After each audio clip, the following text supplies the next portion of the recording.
बिस्मिल्लाहिर्रहमानिर्रहीम। आप सबका बहुत शुक्रिया। मैं आज खालिस्तन हज़रत मौलाना साहब से इज़हार अफसोस करने आया था जो कल एक इंतहाई अफसोसनाक वाक़या हुआ पार्लियामेंट लॉजेस में। JUI के MNAs और उनके जो साथी हैं उनको जिस तरह उनके साथ जुल्म, ज़्यादती और बर्बरियत की गई, ये शायद पार्लिमान की तारीख़ में ऐसी कोई बदतरीन, इससे बदतरीन मिसाल नहीं मिलती। और मैं समझता हूँ कि हज़रत मौलाना साहब ने इसके बावजूद इंतहाई सब्र, बुर्दबारी और कानून का रास्ता अपनाया, जिसके लिए यकीनन मौलाना साहब तहसीन के हकदार हैं, क्योंकि इमरान खान नियाज़ी जो अब भगोड़ा हो चुका है, उसकी सारी ये कोशिश है कि उसकी जो एक हुकूमत जो कि इलेक्शन में धांधली की पैदावार है, उसको 22 करोड़ आवाम की ख्वाहिशात को मद्देनज़र रखते हुए मुत्तहिदा अपोजिशन आइन और कानून का रास्ता अपनाते हुए पार्लियामान के ज़रिए उसको ख़त्म कराने की जो हमने एक फ़ैसला किया है, इमरान खान नियाज़ी जो भगोड़ा होने वाले हैं, वो आज कल परसों जो उन्होंने ज़ुबान इस्तेमाल की है और जो हथकंडे इस्तेमाल कर रहे हैं जो पार्लियामान में कल हुआ, मैं समझता हूँ कि उसकी जितनी भी मज़म्मत की जाए कम है। वो इस मुल्क में जो जमहूरियत है, जिसके लिए पूरी मुत्तहिदा अपोजिशन ने भरपूर कुर्बानियाँ दी हैं और इस्तेहकाम दिखाया है, उसको वो अब पटरी से उतारना चाहते हैं, तो हम उसको इसकी इजाज़त नहीं देंगे। और दिन रात चोर डाकू, पौने 4 साल चोर डाकू कहते रहे और मुझ पर न जाने क्या क्या तानाज़नी करते रहे, नवाज शरीफ साहब पर न जाने कौन कौन से निश्तर बरसाते रहे हज़रत मौलाना के ऊपर। दूसरे जो ज़ुलमा हैं इस मुल्क के अंदर, जिनके और उनके बड़ों ने बड़ी कुर्बानियाँ दी हैं, बड़ी उनकी कंट्रीब्यूशन है, तो इमरान खान नियाज़ी भूल जाते हैं कि वो ख़ुद उनके अपने गरेबान में झांकें। करप्शन उनके घर में है। उनकी बहन जो अलीमा खान साहिबा हैं, उनके पास दुबई और न्यूयॉर्क में जो अपना महंगे करोड़ों मिलियन ऑफ डॉलर्स के घर कहाँ से आए? उन्होंने क्यों नहीं डिक्लेयर किए थे? और आते ही सर मुड़ाते ओले पड़े, आते ही FBR से उनको जनाब उनके सारे कागजात ठीक करवाए गए। तुम ख़वातीन तक पहुँच रहे हो और बहनों और बेटियों की तुम बातें कर रहे हो, और एक ऐसी आवाज़ में, ऐसी अंदाज में जिसकी महज़ब दुनिया में कोई इजाज़त नहीं है, इस्लामी माशरे में कोई इजाज़त नहीं है, हमारे मशरकी माशरे में कोई इजाज़त नहीं है। तुम ज़ुबान इस्तेमाल कर रहे हो। मैं तुम्हें ये वार्निंग देना चाहता हूँ कि अपनी ज़ुबान को लगाम दो, वगरना हमें फिर लगाम देनी आती है। और पहले सबसे पहले अपनी बहन अलीमा खान के जो अपने असासे, उनका हिसाब दो। वो तुम्हारे जो शौकत खानम ट्रस्ट की मेंबर हैं, अपना जो वो यूनिवर्सिटी कौन सी है, वो नमल यूनिवर्सिटी की बोर्ड की, उसकी भी ट्रस्ट हैं। कहाँ से वो पैसा आया? क्यों नहीं डिक्लेयर किया था उन्होंने वो पैसा? तुम्हारा अपना बनी गाला तुमने डिक्लेयर नहीं किया। तुम्हें अपना सुप्रीम कोर्ट तुम्हारी मदद को आई और उसको तुम्हें एक बहुत बड़ा जो तुम्हारा सुकम था उसको अपना वो पुर किया गया। तुम आज बातें करते हो कि ये मैं शहबाज शरीफ जो है वो अपना बूट पॉलिश करता है। तुम क्या करते रहे? तुम तो इसी अफवाज पाकिस्तान को, जिन्होंने पाकिस्तान के लिए हमेशा जवानों ने, अफसरों ने कुर्बानियाँ दी हैं, चाहे वो हिंदुस्तान के साथ 65 की जंग हो, 71 की जंग हो, अब जो हमारे जो दहशत गर्दी के ख़िलाफ़ जो बेपनाह जो कुर्बानियाँ दी अफवाज पाकिस्तान के हमारे जवानों ने, अफसरों ने और आम शहरियों ने, तुम उसी फ़ौज को लंदन में बैठ के तुमने जो अपना दुश्मनाम तराजी की, उसकी वीडियो पूरी दुनिया ने देखी है। और उसके बाद तुमने जो इंतहाई घटिया अल्फाज इस्तेमाल किए कि ये फ़ौज, इससे आगे मैं कुछ नहीं कह सकता। तुम बात करते हो बूट पॉलिश की। مشرف جو تھا جب اس نے حکومت توڑی نواز شریف کی تو میں کہاں تھا؟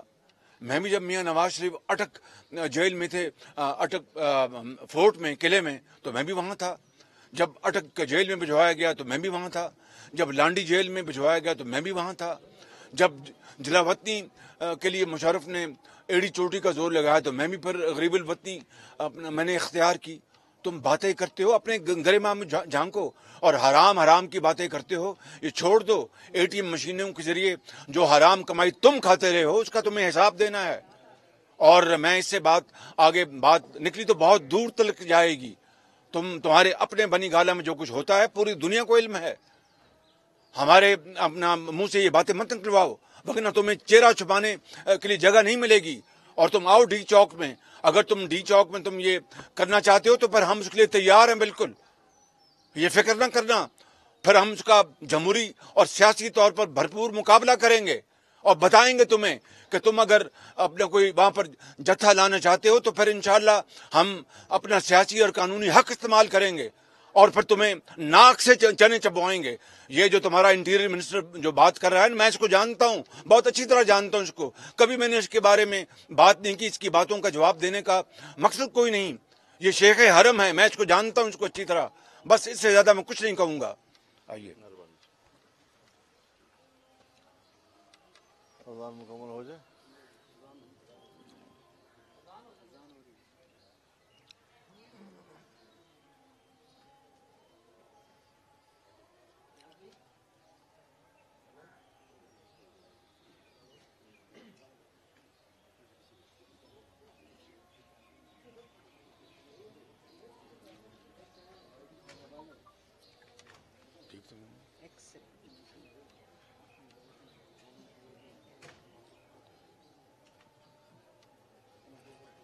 لا الہ الا اللہ اللہم صلی علی سیدنا.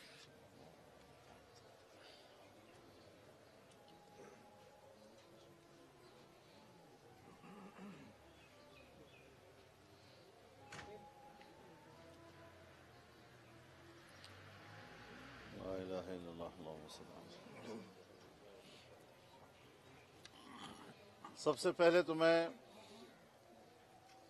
جناب میاں شہباز شریف صاحب کا شکریہ ادا کرتا ہوں کہ وہ رات کو پارلیمنٹ لاجز میں ہونے والے سانحے پر ہم سے افسوس اور اظہار یکجہتی کے لیے تشریف لائے ہیں. یہ ہمارا سیاسی میدان ہے. ہم ایک مرتبہ نہیں بار بار ان مراحل سے گزرے ہیں اور ہم اس قسم کے ماحول اور اس قسم کے حالات سے نمٹنے کا زندگی بھر کا تجربہ رکھتے ہیں. کوئی نئی بات نہیں ہے. آپ لوگ آج کل ان کو تقریروں میں سن رہے ہیں. ایک ہوتا ہے پاگل، ایک اس سے ذرا اونچا مرتبہ ہے بھاولا. بالکل وہ کیفیت ہو گئی ہے اس کی. ہوش و حواس اڑ چکے ہیں اس کے. شرافت تو اس کے اندر نہ پہلی تھی، پیدائشی طور پر شرافت سے محروم، اور پتہ نہیں کس معاشرے میں پلا بڑھا اور کہاں ہماری قوم کے، پاکستانی قوم کے گلے پڑ گیا. آج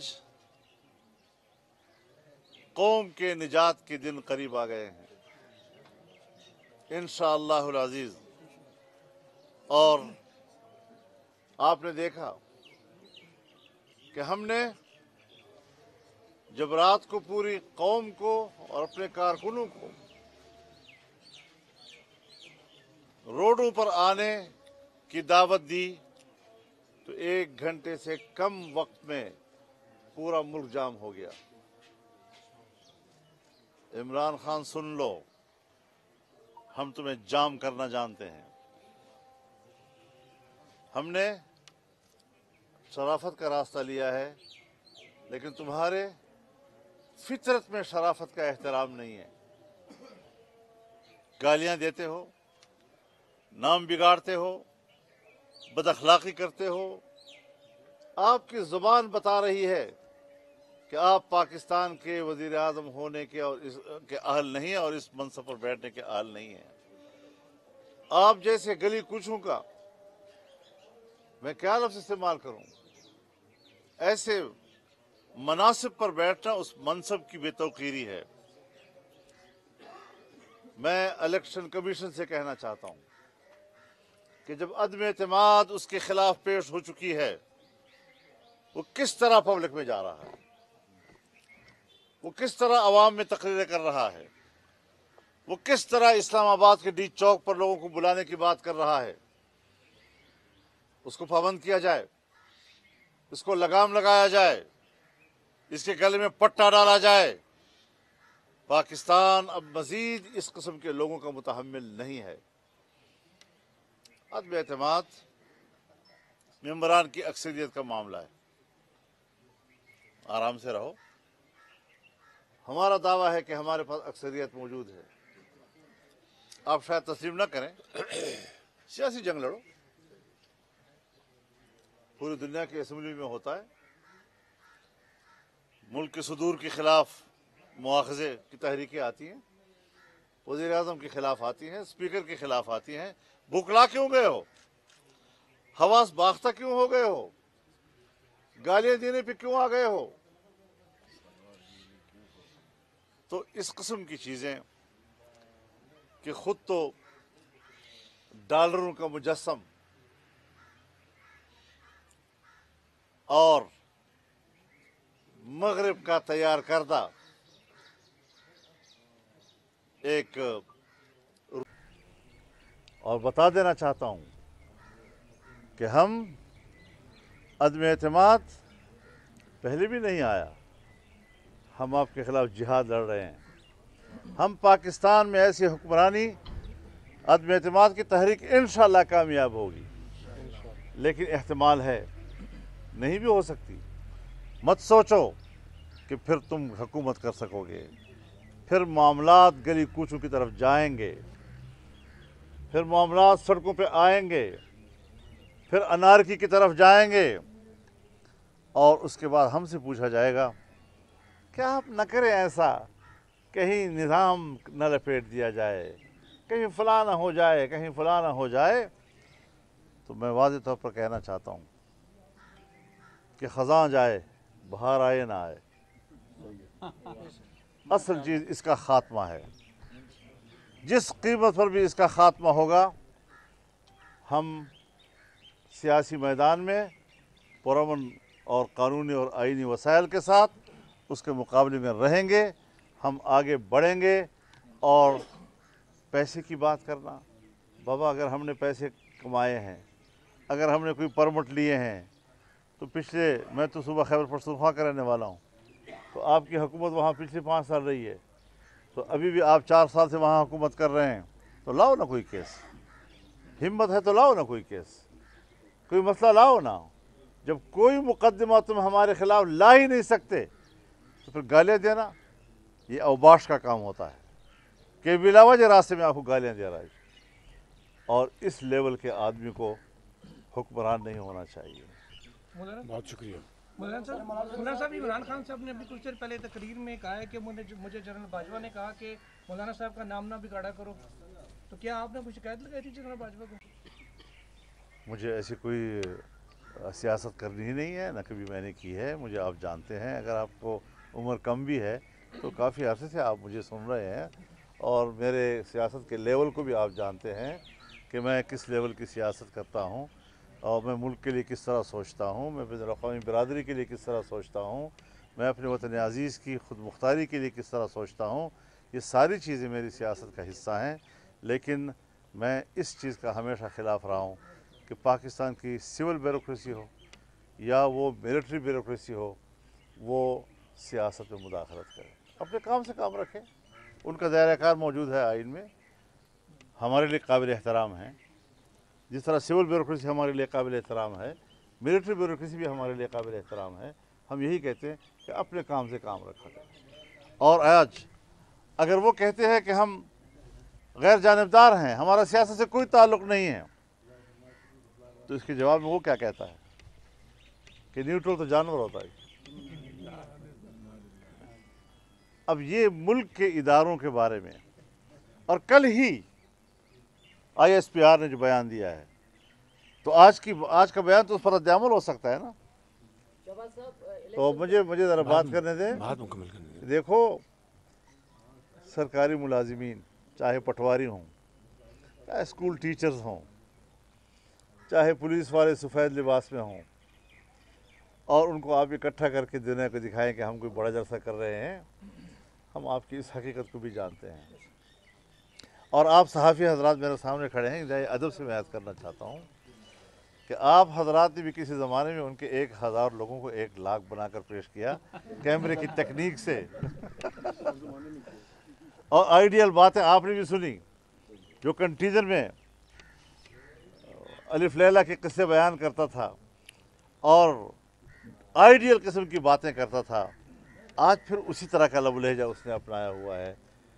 तो अब बात नहीं बनेगी, अब तुम आजमाए जा चुके हो, हम एक्सपोज हो चुके हो। मौलाना साहब ये बताइएगा कि वज़ीर-ए-आज़म एक मिनट इलेक्शन कमीशन ने जाने से रोका था, लेकिन इमरान खान साहब को अभी इमरान खान साहब ने जलसा किया और साथ में ये भी कह रहे हैं कि ऑर्डिनेंस जारी होने के बाद इलेक्शन कमीशन बागजात नहीं रहा, तो आप अपोजिशन लीडर हैं तो पार्लियामेंट को आप जी इसके बारे में हम पूरी कानूनी चाराजोई के लिए सोच रहे हैं। मैं अभी मीटिंग में जा रहा हूँ कि जब इलेक्शन कमीशन ने एक फ़ैसला दिया है, उन्होंने कहा कि खाली सिर्फ मेंबर असेंबली वो जा सकते हैं, इनके ख़िलाफ़ तो अदम एतमाद की मोशन आ चुकी है जो हम बड़े एतमाद के साथ लेके आए हैं इंशाअल्लाह। और ये उनकी धज्जियाँ बिखेर रहे हैं, ये बाज़ारी ज़ुबान इस्तेमाल कर रहे हैं, और मैं वो लफ्ज़ नहीं इस्तेमाल करना चाहता जो ये पूरी कौम को अपना चेहरा दिखा रहे हैं। इसलिए मैं समझता हूँ कि हम कानून और आइन और सियासी जो हमारे पास हथियार है उसका सहारा लेंगे, और इसके लिए जो भी कानूनी चाराजोई है वो इंशाल्लाह करेंगे। अच्छा शहबाज साहब, ये बताइएगा कि आप एक तरफ अपोजिशन कहती है कि हमें एतमाद है कि हमारे पास नंबर पूरे हैं सब कुछ, फिर खदशात क्या किस चीज़ के है कि आप अपने खदशात मौलाना साहब कह रहे हैं हमें एतमाद है कि नहीं हो सकती? नहीं, ये तो क्यों देते हैं आपको? हमें पूरा एतमाद है, सहाफियाना हमें पूरा एतमाद अंदाज है, मेहरबानी करो। अल्लाह ताला की ज़ात है ऊपर, यानी आप पूरी कोशिश करते हैं, ज़ात बारी ताला पर फैसला कर दिया। हमें अपने ताईं खुदा ताला के फज़ल व करम से भरपूर यकीन और एतमाद है कि हम इस आइनी हथियार के ज़रिए इस तारीख़ की करप्ट, इनकॉम्पिटेंट और इंतहाई ख़राब जो हुकूमत है उससे जान छुड़वाएंगे, और गरीब आदमी की सांस में सांस आएगी। मुझे ये जो शुगर में जो अरबों की करप्शन हुई, ये जो आटे और चीनी अपना गंदम की अरबों की करप्शन हुई, जो LNG गैस में अरबों की करप्शन हुई, जो ये दवाइयों की मद में अरबों की करप्शन हुई, ये सारी की सारी जिम्मेदारी इसका मंबा इमरान खान है। और बात दिन रात करता है मकसूद चपरासी की। बताइए वज़ीर-ए-आज़म बात चपरासी की, तो वो इंसान है, कोई जो भी होगा। मैं अपने ताईं कह सकता हूँ, मैंने अपनी ज़िंदगी में उसकी शक्ल नहीं देखी, और ये बात करता है भाई अपने घर में मंजी थले डांग फेर, तुम्हारे घर में अपना बोरियों को पैसे आते हैं, रिश्वत वहाँ पर ली जाती है, उसका हिसाब कौम लेगी तुमसे इंशाल्लाह, फिक्र ना करो। थैंक यू, बहुत शुक्रिया आप हजरात का, मेहरबानी।